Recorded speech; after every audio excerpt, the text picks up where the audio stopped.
Doctor Seediri Appalaraju Srikakulam జిల్లా YCP రాజకీయాల్లో కీలక పాత్ర పోషిస్తున్న నేత. దేవునాల్ తాడలోనే 7వ తరగతి వరకు చదువుకున్నారు.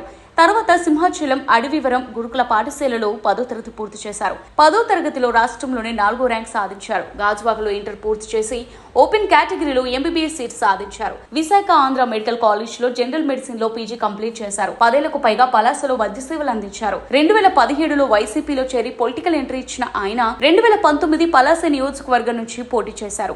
టీడీపీ అభ్యర్థి గౌతు శిరీషపై 16,247 ఓట్ల మెజారిటీతో విజయం సాధించారు. అనంతరం వైసీపీ రాష్ట్ర అధికార ప్రతినిధిగా నియమితులయ్యారు. 2020 జూలై 26న సీఎం జగన్ కేబినెట్ లో పశుసంవర్ధక, పాడి పరిశ్రమాభివృద్ధి, మత్స్యశాఖ మంత్రిగా బాధ్యతలు స్వీకరించారు. 2022 ఏప్రిల్ 11న జరిగిన మంత్రివర్గ పునర్వ్యవస్థీకరణలోనూ రెండోసారి మంత్రిగా ప్రమాణ స్వీకారం చేశారు. ప్రస్తుతం 2024 అసెంబ్లీ ఎన్నికల బరిలో నిలిచారు. రెండోసారి విజయం సాధించాలనే ప్రణాళికలతో ముందుకు సాగుతున్నారు సీదిరి.